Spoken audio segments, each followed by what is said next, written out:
सत साहेब जय हो। बंदी छोड़ की बंदी छोड़ सतगुरु रामपाल जी महाराज की जय हो। बंदी छोड़ कबीर साहब की जो भगत वायु ज्ञान अमृत एवं षड्यंत्र का बीज पुस्तक एक PDF एवं लिंक प्राप्त करने के लिए 98 280 और 72 914 ओम प्रकाश दास राजस्थान श्री गंगानगर भगत भाइयों। इस पुस्तक में चुरानी करो था और बलवाला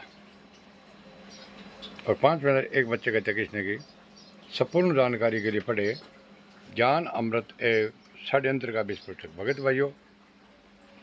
इस पुस्तक को शशि भूषण दास जी ने बिहार से सासाराम जिले के हैं। ये कोर्ट की जजमेंट की फाइल निकाली है भगत भाइयों और ये एक छोटी पुस्तक बना दी। और इस पुस्तक में 26, 27, 28, 29, 30 के सभी टोटल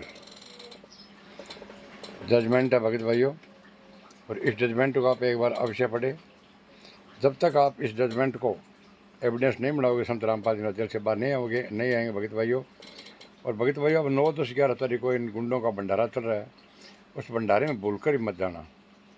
क्यों ये पाप का पैसा है, व्यापार का पैसा है, व्यवसाय का पैसा है भगत भाइयों। ये ठगी का पैसा है भगत भाइयों। कबीर जी ने और संत रामपाल जी महाराज ने कभी भी आज तक ये भंडारे नहीं करवाए थे। और अब ये गुंडे भगत भाइयों 6 से 7 एक साल में भंडारा करवा रहे हैं। सिर्फ भगत भाइयों पैसों के लिए करवा रहे हैं। इनको पैसों से मतलब है, इनको संत रामपाल जी महाराज से कोई मतलब नहीं है। संत रामपाल जी महाराज से कोई मतलब नहीं, क्योंकि इन गुंडों का भगत भाइयों 6-7 भंडार लगा कर काम चल रहा है। सतनाम दे रहे हैं, सतनाम प्रथम मंत्र दे रहे हैं, सतनाम दे रहे हैं, सार नाम दे रहे हैं। और भगत भाई सार शब्द के फार्म भर रहे हैं, नाम शुद्ध कर रहे हैं, 10 वांश का पैसा ले रहे हैं, रमेणी करवा रहे हैं। तो भगत भाइयों अब संत रामपाल जी महाराज की आपको ज़रूरत भी कहाँ है। संत रामपाल जी महाराज की आपको ज़रूरत ही नहीं है। तो भगत भाइयों इन हत्यारे बलात्कारियों के आश्रमों में कोई भी भंडारा करने न जाए।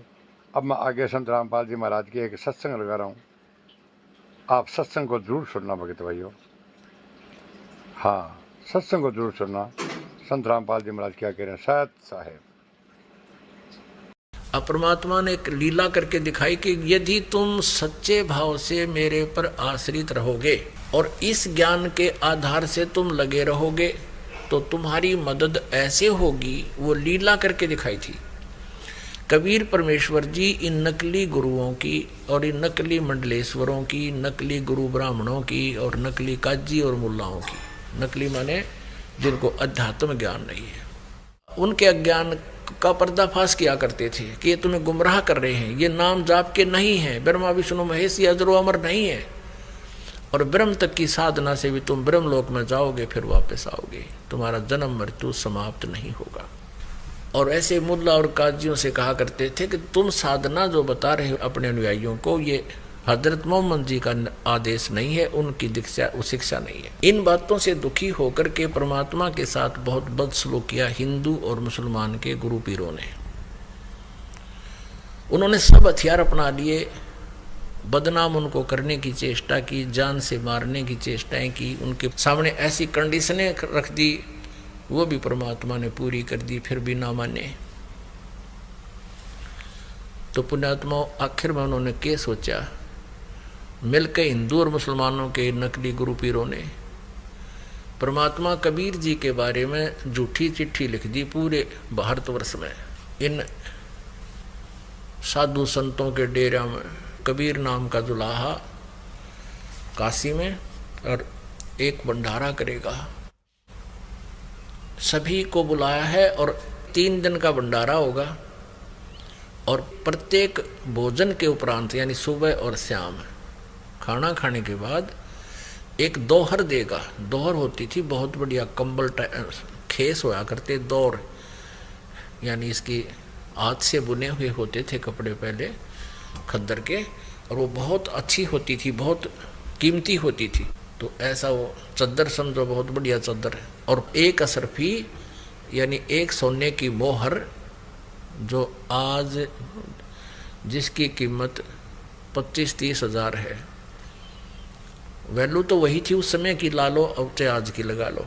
और आज उस दोहर की कीमत कम से कम भी 5,000 रुपये होगी जो उस समय होती थी। तो एक समय में इतनी तो तुम्हें वो भेंट देंगे, एक दोहर और एक मोहर असरफी। इस लालच में सारे मंडलेश्वर अपने सभी शिष्यों को सबको लेकर पहुंच गए, 18 लाख व्यक्ति। श्री संतराम पालजी महाराज के सभी केसों की जजमेंट की पुस्तक ज्ञान अमृत एवं षड्यंत्र का विस्मय को पढ़िए और ये पुस्तक अत्यधिक शीघ्र मंगवा करके और दूसरों में बांटिए। जय हो।